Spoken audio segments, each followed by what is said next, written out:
World Cup. Të nderuar dëgjues, ju përshëndesim nga studio e RTK Radios me një emision tjetër të ri për sa i takon kampionatit botëror të futbollit, i cili po mbahet në Shtetet e Bashkuara të Amerikës, Kanada dhe Meksik. Do të jemi drejt për drejt krahas në programin e parë të Radio Kosovës edhe në rrjetin ton social Facebook, drejt për drejt gjatë gjithë kohës, patjetër me mysafir të ftuar, me të cilët do të diskutojmë si gjithmonë, si gjithë tashmë me këtë emisionin special kushtuar Kupës së Botës për rrjedhjen e kësaj ngjarjeje të madhe që për herë të parë po mbahet në 3 shtete të ndryshme dhe për herë të parë me 48 kombëtare, e po shohim që faktikisht ka lojë të jashtëzakonshme, patjetër që ka pas befasi qysh në ndeshjet e para të fazës së grupeve, kështu që gjerë dhe gjatë do të flasim me trajnerin e njohur tashmë, i cili veç ndodhet në studion e RTK Radios, i nderuari dhe i respektuari Granit Begolli, të cilin e falenderojmë që ka gjetur kohë dhe përkundër angazhimeve të jetë pjesë e këtij emisioni special. Faleminderit shumë, i nderuar. Faleminderit Fatos, është kënaqësi. Unë jam Fatos Preniçi, kurse për realizimin e këtij emisioni, si gjithmonë për kujdeset një skuadër e tërë, kemi Shpejtim Salihun bashkë me organizatorin ton Remzi Mustafa, për të mos harruar edhe në studio të Radio Kosovës një edhe Beram Rukiqin.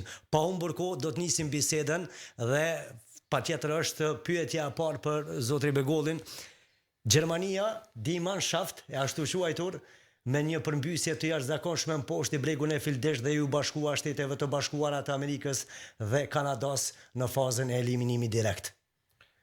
Po, Gjermania është njëra prej atyre kombëtare që zakonisht pritet me shku deri në finalet e kampionatit botëror. Kur them te finalet në top 4 që rrin, domethënë në finish, pavarësisht ta ka atë gjeneratën e mirë ose jo pritshmëritë shumë të mëdha që Gjermania tjetë ato, thot fjalën e vet. Dje mbram fakt e pat një ndeshje jo pak të lehtë, sepse përballë pat një kundërshtar me shumë potencial. Edhe zakonisht këto ndeshjet e kampionatit botëror janë shumë të vështira dhe dallojnë shumë njëra prej tjetrës. Faza e grupeve përfundon shumë shpejt. Brenda një afati 3 ose 4 ditë më herë ke ndeshjen e radhës, kështu që vështirësia është shumë e madhe, lodhja është prezente, vim pas një sezoni gjatë.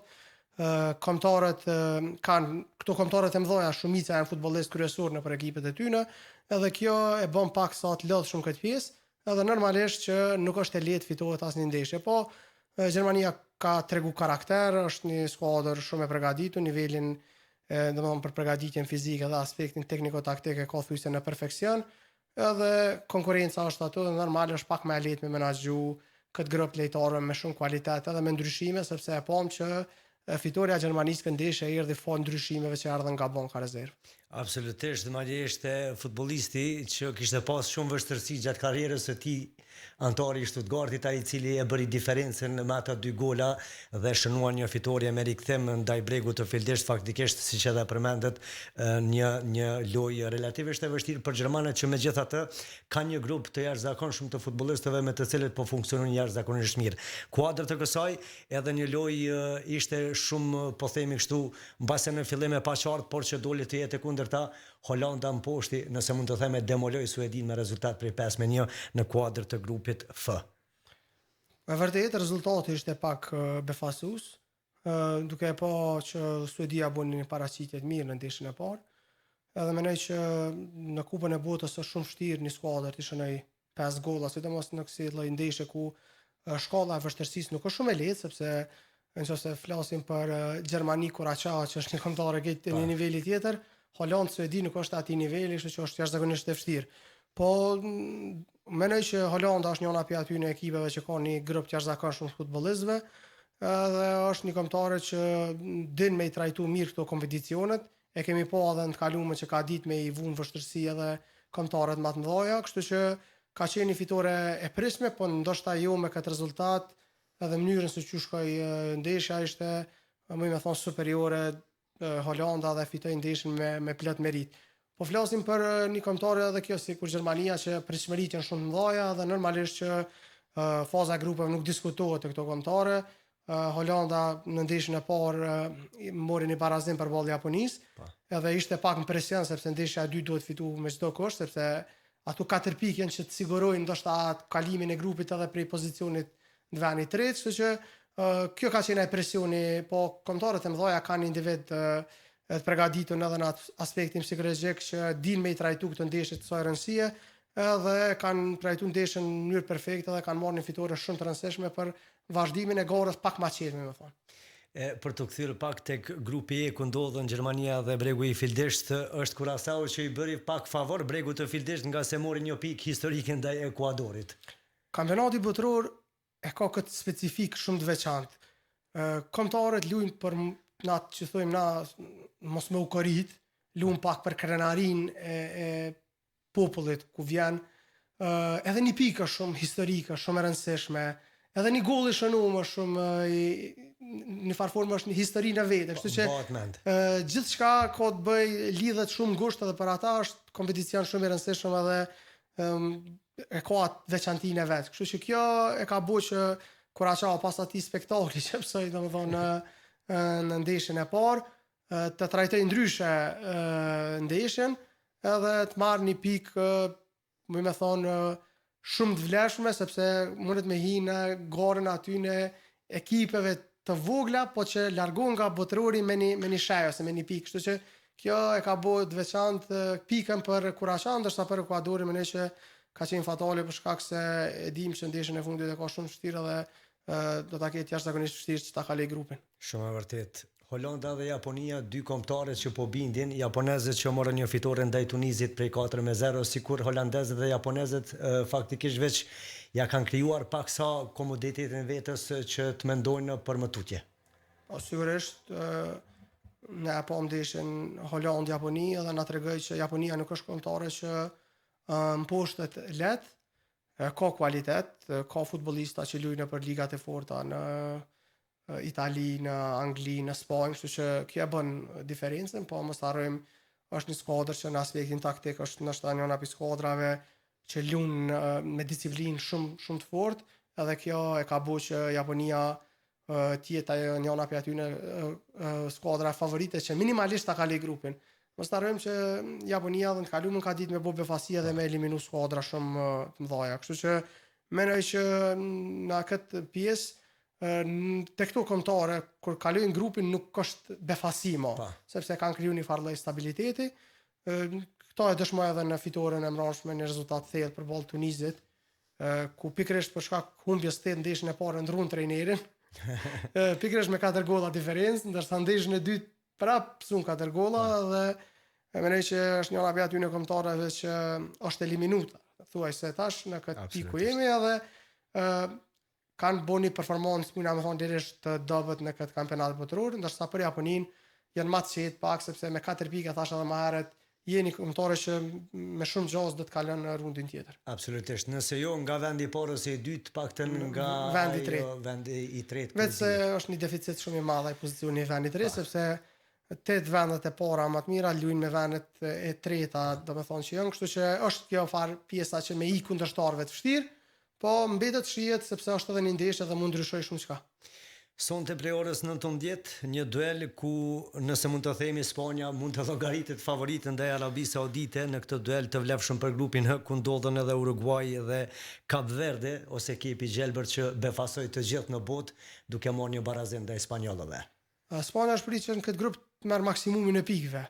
Po në qysh në ndeshjen e parë bënë një gabim që tash e thash edhe më herët për rastin e Holandës është e ngjashme sepse barazimi në ndeshjen e parë detyrimisht të obligon ta fitosh ndeshjen e dytë që ti je më i qetë në ndeshjen e fundit.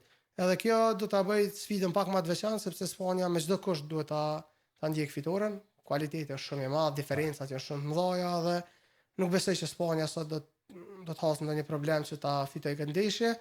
Për shkak se do të ishte një humbje shumë e madhe për kompeticionin sepse një kombëtarë si Spanja nuk arrin me të kalu këtë grup që realisht e thash është prit që të marr maksimumin e pikëve. Po sido që të jetë, unë e thash këto kombëtarët e mëdha kanë individ që janë mësuar me lunë presion vazhdueshëm edhe në për ekipet e tyre ku vijnë, edhe menaxhojnë jashtëzakonisht mirë, edhe po besoj që Spanja nuk do ta ketë problem. Deri më tani çfarë kemi parë në këtë ngjarje të madhe të futbollit siç është Kupa e Botës, kusht ka bërë përshtypje edhe pse janë vetëm ato ndeshjet e dyta të fazës së grupeve, por megjithatë, siç e thot populli shapi prej sheqerit veç ka filluar të ndahet. Nëse flasim për favoritët, që i kemi pa minimalisht nga një herë, disa edhe nga 2 ndeshje, Menoj që Anglia ka bo një ndeshje shumë të madhe me një kundërshtar shumë të vështirë. Sepse edhe Franca ka fitu përballë një kundërshtari të vështirë, po menoj që Kroacia ka qenë bindshëm kundërshtari më i fortë në këtë rang ora për këto kombëtarët e mëdha që është ballafaqu Anglia dhe e ka dominuar ndeshjen, kështu që menoj që anglezët kanë treguar një fytyrë tjetër për aty në kompeticioneve më herët. Unë e bili në një emision para kampionatit, para se në fillu kampionati botror, më pyetën thanë kush menon që pikë këtyre favoritëve s'mundet me fitu. Unë e thash Anglia. Edhe tash më demantoi ndeshjen e parë, po pse e thash Anglia është sepse anglezët nëpër këto kompeticione të mëdha po e kanë shumë vështirë me u bë bashk me përfaqësu shtetin e tyre në mënyrën më të mirë, sepse mendoj për ka kualiteti, për ka vlera e futbollistëve, mendoj që janë te ato në top 3 bashkë me Spanjën edhe me Francën. Kështu që kjo e bën diferencën te Anglia, sepse nëse anglezët kishin me lumë atë çastin që luajn kombëtari i Argjentinës. Po flas ndoshta edhe për kombëtarin e Brazilit. Kishin me pas shumë atletë për me arrit një sukses madhështor. Po kjo e ka bu diferencën. Shpresoj që me trenerin Tuchel keni fytyrë ke tjetër, po në fakt është interesant asnjëherë një kampion bote nuk është dalë me një trener që s'vjen prej atij shteti. Kështu që kjo është ajo ndoshta ajo frika nëse mund. Frika, nëse a ka më dalë edhe kjo statistikë edhe në këtë kampionat botror, por ndryshe mendoj që gjitha parametrat i ka Anglia që të shpallet kampion bote, ndash me fundin e futbollit, ndash me formën, ndash me ekipet prej nga vin, kështu që besoj që është njëra prej aty në kombëtarës që besoj fuqishëm që minimalisht deri në gjysmën finale do të arrijë. Blanet, ju jeni trajner dhe keni udhëhequr disa skuadra kosovare, së fundi keni arritur një sukses të jashtëzakonshëm bashkë me ekipin nga Drenasi, pra Feronikin në 74, duke rikthyer në elitën tonë të futbollit. Në fakt, po desha ndërlidhem dhe të parashtoj një pyetje. Përmendë trajnerin gjerman, strategun gjerman Tuchel të Anglisë. Kam parë disa intervista dhe disa mendime të analistëve atje. Gojamere Nome që në të vërtet thuhet se ka kohë të gjatë që Anglia nuk ka pas një përzgjedhës, faktikisht fjala e të cilit shkon deri në fund. Dhe është ai që vendos. Kemi pas në të kaluarën Gareth Southgate që ka qenë pak më i butë, nëse më të themi. Tuchel ka kallëzuar në publikimin e listës, e ka kallëzuar se çka do të thonë ti je një selektor që merr vendime të guximshme, sepse ta lësh në shtëpi Cole Palmer, Phil Foden, ta dy pun kujtohen për momentin e shumë futbollista tjerë yje që nuk i ka ftu, duhesh me pas guxim edhe duhesh me ballafaqu me lum kritikash nëse dështon. Absolutisht. Këto e ka kallëzuar domethënë në start, se edhe ka dhënë arsyet e veta. Mendoj që e ka të qartë se kush është ajo 11 që lumte kombëtarja e Anglisë. E ka planifikuar jashtëzakonisht mirë që lojtarët që janë në atë pozicionin e rezervës mos jenë futbollista kryesor nëpër ekipet e tyre, sepse nëse ti e merr Cole Palmer edhe e lën në bankën rezervë, ai është lojtar startues te Chelsea. Këtu bëhet ajo problematika e parë. Kështu që ka vendosur me marr futbollista që kanë kualitetin, po që nuk janë futbollista që e bojnë barën kryesore nëpër ekipet e tyre, po flas për këtë pjesën e lojtarëve rezervë. Kështu që kjo është ajo diferenca që e ka zgjedhur ai me menaxhu situatën. Mos harrojmë, ky është një turnament që zgjat shumë pak edhe këtu detajet vendosin. Këtu nëse je i sakt në ato lëvizje që kemi bë, besoj shumë që mundesh me fitu kompeticionin pikërisht me ato detaje që janë shumë të vogla, sepse nuk mundin me pas shumë dallim në kualitet me kombëtarë të tjera. Folëm për Spanjën, e nisëm me Gjermaninë që ka siguruar të jetë në mesin e atyre ekipeve që do të jenë pjesë e fazës së eliminimit direkt. Po ashtu mirë ka nisur edhe kampioni në fuqi Argentina bashkë me Lionel Messin, që vazhdoi shkëlqimin e tij me 3 gola të tjerë, duke barazuar faktikisht numrin e golave me Miroslav Klosin, që ishte deri më tani në histori. Dhe çfarë mund të themi? Franca, Argentina, e kemi Brazilin po ashtu ofër për këtyre kombëtarëve të mëdha, nga të cilat po duhet ta pranojmë pritet shumë. Unë jam tifoz me Argentinën, në për kompeticione, domethënë për kampionate botërore, unë jam gjithmonë bëj tifozllëk për Argentinën. Mendoj që ky kampionat tash për Argentinën është kampionati ndoshta më relaksues që ka gjetë kombëtarin e Argentinës prej periudhës që unë e këshyr Argentinën. Pse? Po vin si fitues. nuk e kanë më atë borën që ta fitojmë gjithçysh kampionatin botëror. Se thuaj se është gjenerate e njëjtë. 70-80% e lojtarëve janë ata që kanë fituar botërorin e fundit. Edhe kjo në aspektin psikologjik është një diçka shumë e madhe. Gjë që nuk është e Angles, gjë që nuk është e Brazili, gjë që nuk është e Spanja, te Portugalia, janë kombëtare që pritet me fitu, po nuk e kanë këtë komoditet që ka Argentina. Edhe këto e tregoj qysh ndeshjen e parë, sepse na kemi pasur Argentina vun jashtëzakonisht shumë fazën e grupeve, ndërsa në këtë kompeticion në qysh ndeshjen e parë fitoi me rezultat bënd 3-0 përballë një kundërshtari që nuk është as pak i lehtë. Kështu që kjo është ajo që Argentinën ka më majt shumë të motivuar për të arritur një sukses historik. Po mendoj që Argentina, Franca, Spanja dhe Anglia janë këto 4 kombëtare që i shoh pak më shumë favorit për me arrit me fitu trofeun. Folëm edhe për Brazilin, folëm edhe për Gjermaninë, edhe për Holandën, po nuk i shoh sa duhet në aspekt detaj thash me vendosin, po mendoj që këtu kanë pak më shumë përparësi edhe në kualitet, edhe në individ, po edhe si strukturë komplet ekipa, mendoj që qëndrojnë pak më lart se këto kombëtare tjera që i përmena. Unë si fan si Cristiano Ronaldos, faktikisht kam pritur më shumë nga Portugalia dhe në këtë rast mund të themi në kuptimin pozitiv mund të jemi kundërshtar.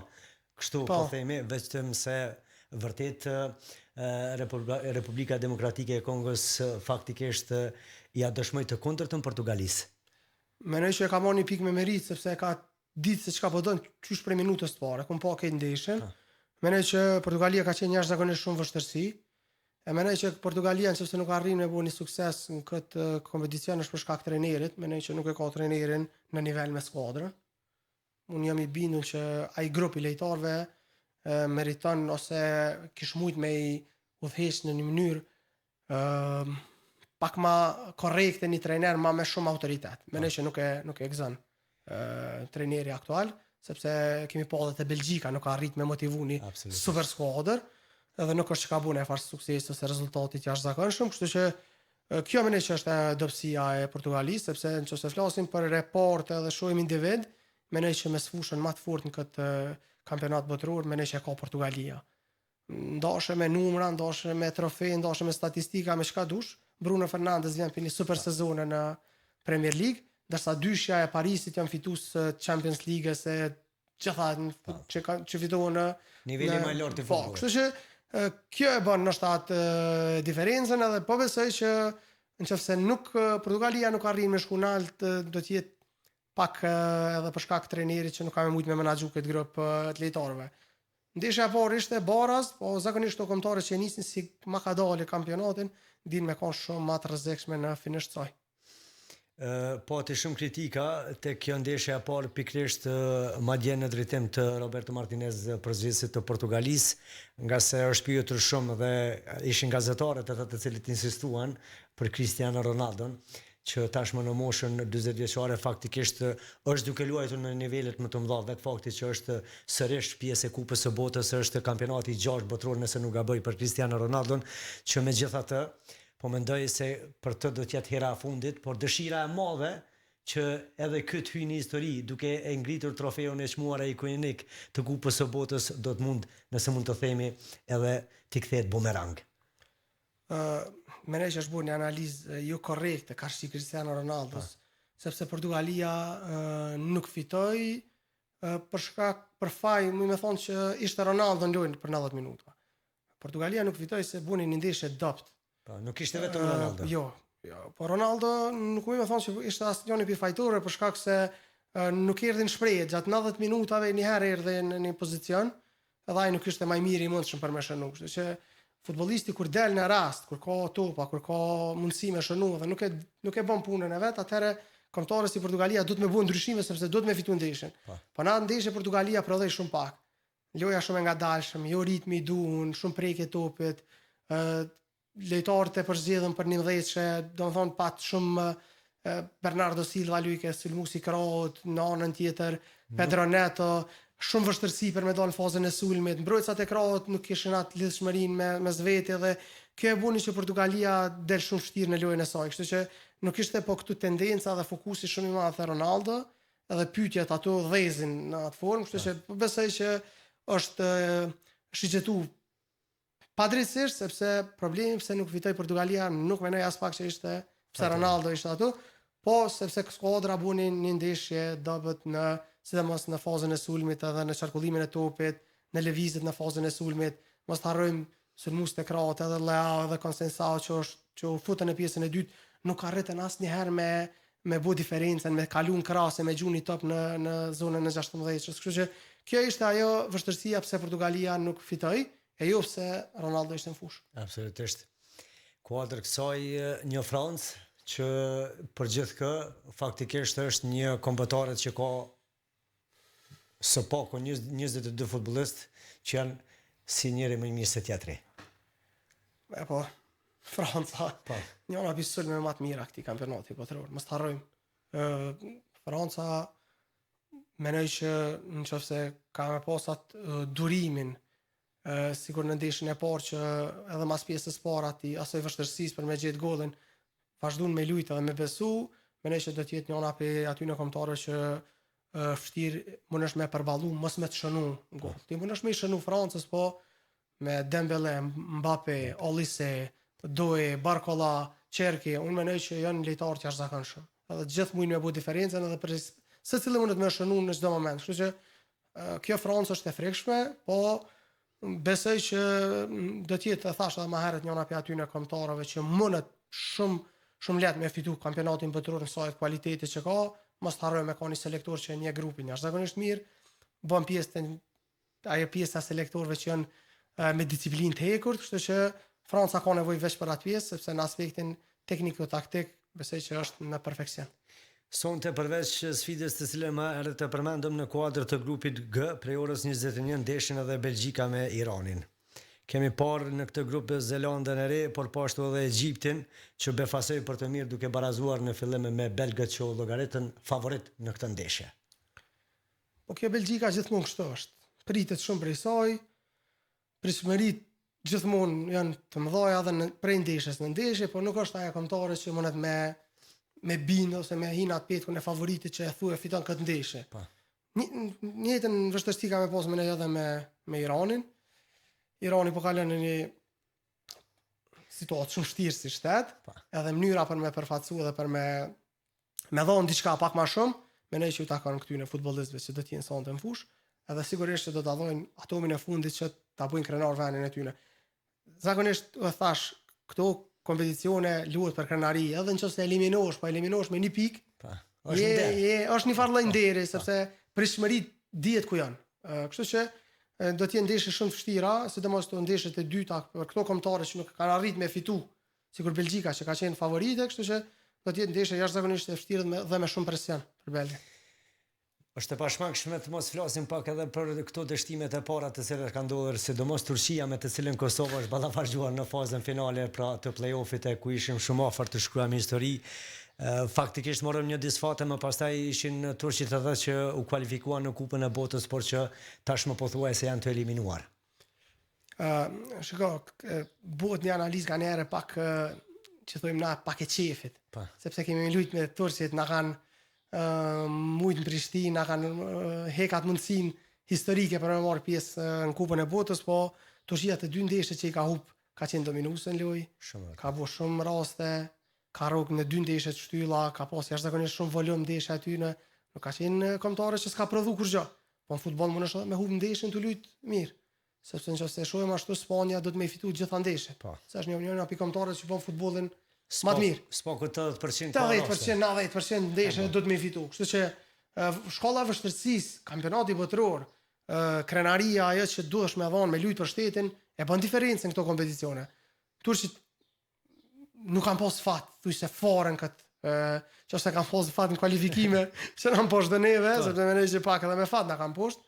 Mendoj që në kampionat botëror ka mungu fati edhe sepse janë jashtë, janë për shkak se në disa ndeshje kanë bërë gjithçka për me fut topin në gol, po ka mungu vetëm ajo pjesa ato ndoshta milimetrat për me u bë diferenca në pikë. Sidomos me Paraguay, nga se për së paku 45 minuta ka luajtur me një futbollist më shumë edhe tentoi që ta shfrytëzonte përsi numerike, sulmoi shumë, faktikisht bëri rëvatje, por siç e thatë vërtet, edhe unë kam përcjell ndeshjen, nuk është se pati në fat. Nga njëherë këto ndeshjet, po thash, ndeshja e parë ta determinon pak edhe rrugën. Ti ke hup ndeshjen e parë, po vjen në ndeshjen e dytë me presionin shumë lart.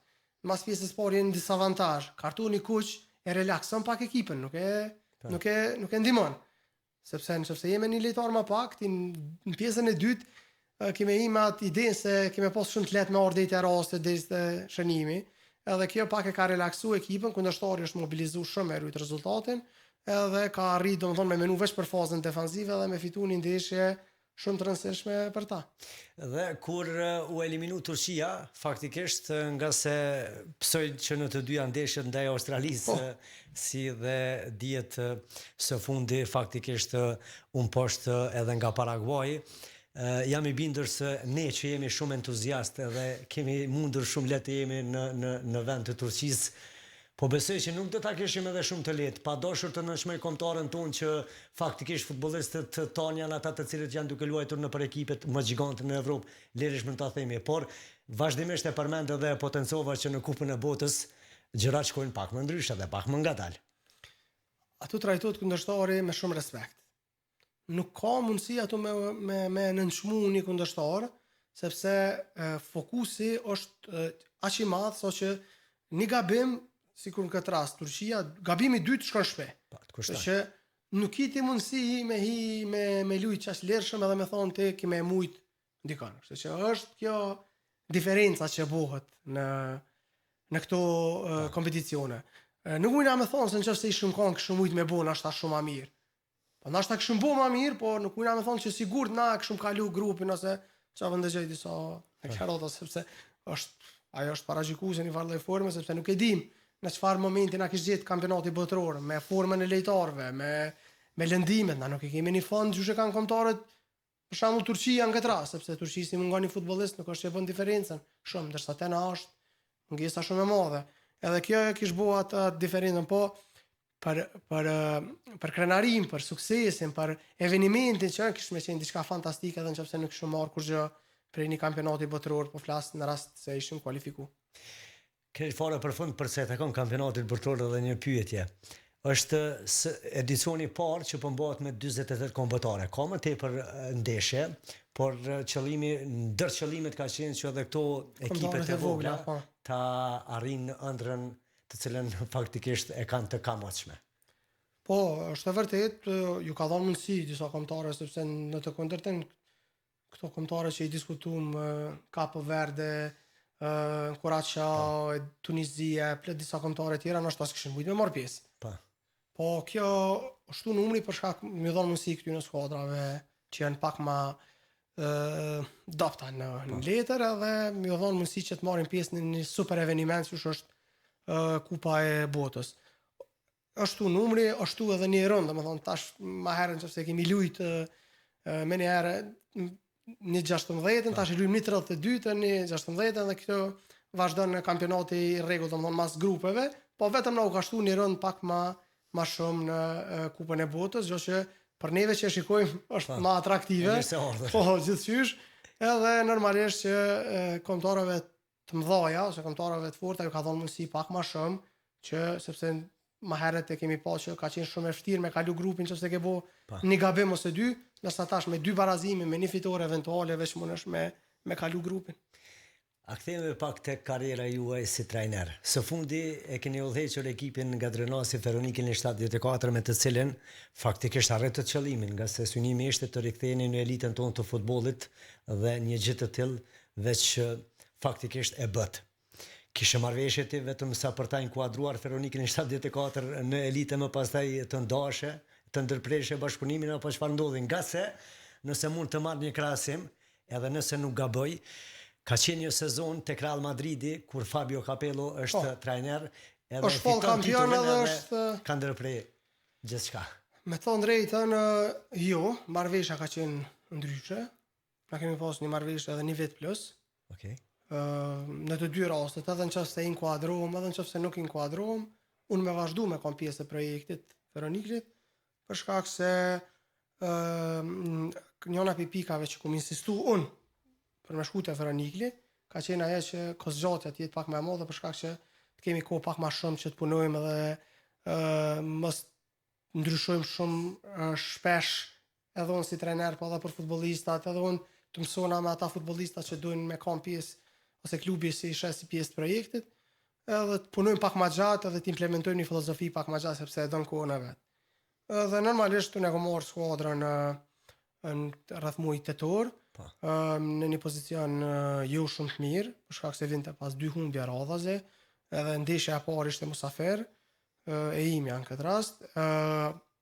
Ishte shumë e vështirë për shkak se kishim disa probleme natyrave të ndryshme dhe motivimi për skuadrën për me gjetë motivin prap me fillu ka qenë jashtëzakonisht e vështirë, po kemi bërë një super sezon. Pe venit 5 kemi arrit më u fut në Super League me një konkurrencë jashtëzakonshme, me kundërshtar shumë të fortë, me ekipe shumë të forta, edhe me plot meritja kemi arrit qëllimin sepse në 22 ndeshje si treneri i Feroniklit kum pas vetëm një humbje, edhe kjo ka bërë diferencën që në fund na t'ja arrim qëllimit. Objektivi ka qenë edhe pi klubit edhe pi meje në momentin që jemi taku që të dy anë bashkërisht kemi thënë që unë kam objektiv që klubi me luftu për ambicie për Super League, ndërsa ata klubi më ka thonë që edhe na e kemi caktuar si objektiv që klubi të arrin Super League-ën. Edhe ja kemi arrit në fund, edhe kjo e ka bo që suksesit ta na lën hapësinë për me punu. Po gjatë 2-3 javë mas përfundimit të kampionatit kemi pas disa takime, edhe ato kanë filluar mos pajtimet e para. E kom po që klubi ose drejtues të klubit po mendojnë diçka tjetër, unë po mendoj diçka tjetër edhe në këtë pikë kemi bërë një marrëveshje që shpresoj që klubi ta respektoj edhe na t'i ndajmë rrugë të pak më herët se që është planifikuar. Në fakt, ky ndryshimi I trajnerëve shpesh ka dalë të jetë edhe negativ tek disa skuadra, nga se ti mësohesh e udhëheq një ekip siç edhe e përmendë ke udhëhequr për 22 ndeshje edhe ke pas vetëm një humbje. Në fakt, unë mendoj se edhe drejtuesit e klubeve, jo vetëm juve personalisht, por edhe trajnerëve të tjerë, t'ju ofrojnë më tepër kohë, nga se vërtet nevojitet më shumë kohë për të u ambientuar, për të parë futbollistët, për të mësuar se kush me kë funksionon, nga se janë ato taktikat pastaj të brendshme të cilat nëse mund të themi sipas filozofisë së trajnerit edhe do të mund të funksiononin sipas parashikimeve. Klubet mendojnë që po I bojnë në farforme, po flas për Feroniklin këtë rast. Në general, mendojnë që po I bojnë dëm trajnerit kur po I largojnë. Në fakt, dëmi më I madh I bëhet vetë skuadrës. Ndryshimi shumë I shpeshtë I trajnerëve bën detyrimisht me ndrru edhe shumë futbollistë. Se nëse për mua janë 5 futbollistë ato që janë për momentin shumë të mirë, për trajnerin që vjen pas meje nuk janë të mirë. Edhe ata duhet me ndryshu futbollistat për mi dal trajnerit në fjalë për projektin që ka. Edhe këtu tani bëhet ajo problematika shumë e madhe. Edhe klubet po psojnë kontratat lejtarëve sepse dikush ka kontratë, dikush e largon. Ti dush me marr tjetrin, rritën shpenzimet, gjithçka rritet. Po neve s'po na respektojnë sa duhet sa trajnerat e huaj. Na kemi po trajnera që në të kaluamën kanë qenë ka 7-8 muaj trajnera nëpër klube në Kosovë. Ka 10 lojë kanë fituar dhe kanë qëndruar prapë nëpër skuadrat e tyre. Kurse te na edhe me sukses edhe nuk janë gjendje me besu për me dhënë atë hapësinën, për me shfaqti veten një ekip të organizuar me pak probleme, me shumë gjëra pozitive që mund me karakterizu punën në një klub. Unë trajner që ka ardhur tash te Feronikli, unë kam mik shumë të mirë Elonin Berishën. Unë I dëshiroj shumë fat edhe shumë sukses, sepse është një djalë që është shumë punëtor edhe meriton, po sigurisht edhe sfida Superligës I ka ato vështirësitë e veta. Absolutisht. Në këtë kuadër faktikisht një rast I ngjashëm ka ndodhur së fundi edhe tek Malisheva që qysh merret ndërprejo bashkëpunimin me Bylbyr Sokolin I cili I shpallin në kampion nëse mund të themi dhe arriti të sigurojë Evropën edhe në vend të Bylbyr Sokolit kanë emëruar Tomas Berdaliqin që deri para pak javësh ishte trajner I Drenicës. Se ke parë nga se e dim që Granit Begolli e shikon më së miri punën e vet, por thjesht një mendim në kuadër të kësaj pasi shpesh po shohim ndryshime të mëdha që po pasojnë më pastaj. Unë profën Bylbyr Sokoli është trajneri po që më ka dhënë mundësi me punu si trener, do të me përmend. Është një punëtor shumë I madh, edhe është ka gjë I vështirë me punu me to, po flas në aspektin pozitiv gjithmonë, sepse don rregull, don punë, don kushte që është shumë normale. Edhe po besoj që në këtë pikë nuk i di pra baskenat atje se çfarë ka ndodhur, po mendoj që ka bu një punë të jashtëzakonshme te Malisheva sepse e ka marrë në një pozicion shumë të vështirë, edhe ka arrit me shpallë në kampionat dhe skuadra sot luan në Evropë dhe ka mjete financiare përfituar prej punës tina. Kështu që nuk besoj që është dashur të diskutuar emrin tina, thash nuk i di pra baskenat se çka ka ndodhur, po sigurisht që po besoj fuqishëm që është dashur me vazhdu ato me punu për me dhënë kontributin e tij sepse ka bu një punë të jashtëzakonshme. Po e thash edhe më herët, neve trajnerave vendor në këtë pikë nuk po na respektojnë sa duhet, sepse mendoj që e meritojna më shumë respektin edhe trajtimin se çysh po na bëhet nëpër klube. Mos harrojmë. Nuk e ki asnjë trajner në Kosovë që është shpall kampion që është trajner i huaj. Zekria Ramadani vjen nga Maqedonia, Ilir Daja vjen nga Shqipëria, pjesa tjetër e trajnerave janë trajnera që janë shpall kampion të Kosovës, Afrim Tavarlani, Ismet Munishi, Bekim Isufi ka fituar një titull me dritën, kështu që janë trajnerat në vendit këto. Kanë pagu shumë marramense, kanë marrë alamet trajnera, kanë marrë alamet stafe, futbollistë, transfere, gjithçka, edhe në fund kanë dështu edhe nuk ju ka bu trajtimi se çysh jo ka bu trajnerave kosovar këta.